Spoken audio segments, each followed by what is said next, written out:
আমি একটা জিনিস বুঝি না, বাচ্চা বড় হয়েছে বলে মাকে কেন বুড়ি লুক নিতে হবে? মাকে কেন রংহীন কাপড় পরতে হবে? মাকে কেন অনিচ্ছা সত্ত্বেও চেহারায় মুরব্বিয়ানা ভাব আনতে হবে?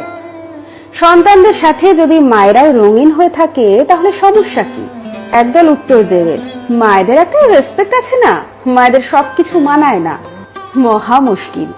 এই যে সন্তানদের জন্য, সংসারের জন্য এত স্যাক্রিফাইস একজন মা করলো, তাতেও পোষাচ্ছে না।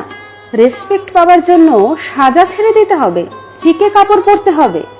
কিশোরীর মতো উচ্ছ্বাস দেখাতে ইচ্ছে হলে, যুবতীর মতো সাজতে ইচ্ছে হলে, প্রাণ খুলে হাসতে হলেও শুধু মা বলে চুপ থাকতে হবে? তারও নিজেকে ভালোবাসার, নিজের পছন্দের সাজার অধিকার আছে। এজিং গ্রেসফুলি বলে একটা কথা আছে ইংরেজিতে, যার অর্থ হলো সুন্দরভাবে বয়সকে বরণ করা। যে কোনো মানুষ চাইলেই বয়স হওয়ার ব্যাপারটা এনজয় করতে পারে, কারণ বয়স হওয়াটা একটা ন্যাচারাল প্রসেস, এতে কারো হাত নেই। কিন্তু এই সময়টাকে সুন্দর বানানো সম্পূর্ণ আমাদের হাতে। আমরা যদি আমাদের মায়েদের ভালোবাসি তাহলে তাকে জিমে যেতে বলবো, নিজের চেহারার যত্ন নিতে বলবো, হেলদি খেতে বলবো। কখনোই মনে করিয়ে দেব না তুমি শেষ হয়ে যাচ্ছ।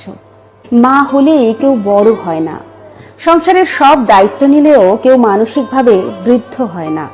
এমনকি শরীর পুরনো হলেও মানুষ বৃদ্ধ হয় না। মানুষের বয়স হয় তখনই যখন সবাই তাকে বয়স্ক হিসেবে ট্রিট করতে থাকে।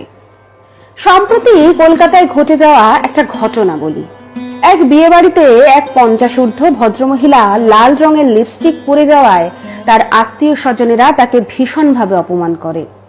এই ঘটনা জানার পর তার 25 বছর বয়সী পুত্র সেই আত্মীয় স্বজনদের উপর প্রচন্ড ক্ষুব্ধ হন। মাকে অপমান করার প্রতিবাদে সে নিজে লাল রঙের লিপস্টিক পরে ছবি আপলোড করে সোশ্যাল মিডিয়ায়। রিলেটিভদের উদ্দেশ্যে লেখেন, গেট ওয়েল সুন। এই দেখার পর আমার মনে হলো, সত্যিই তো, মায়েরা লাল লিপস্টিক দিতে পারবে না এটা কোথায় লেখা আছে? বরং লাল রঙের মতো দুঃসাহসিক রং পরার সাহস যদি থাকে কোনো মায়ের, তাহলে সন্তানের তাকে নিয়ে লজ্জা না, গর্ব করা উচিত। তাই let's get well soon together. শুধু মা বলেই কিছু চাপিয়ে দেওয়ার আগে ভাবি, মা হলেও কারো সাজতে ভালো লাগে, মা হলেও হাসতে ভালো লাগে, মা হলেও আড্ডা দিতে ইচ্ছে করে, বন্ধুদের সাথে ঘুরতে ইচ্ছে করে। মা হলেই কেউ বাঁচা বন্ধ করে দেয় না, মা বলেই কেউ মরে যায় না।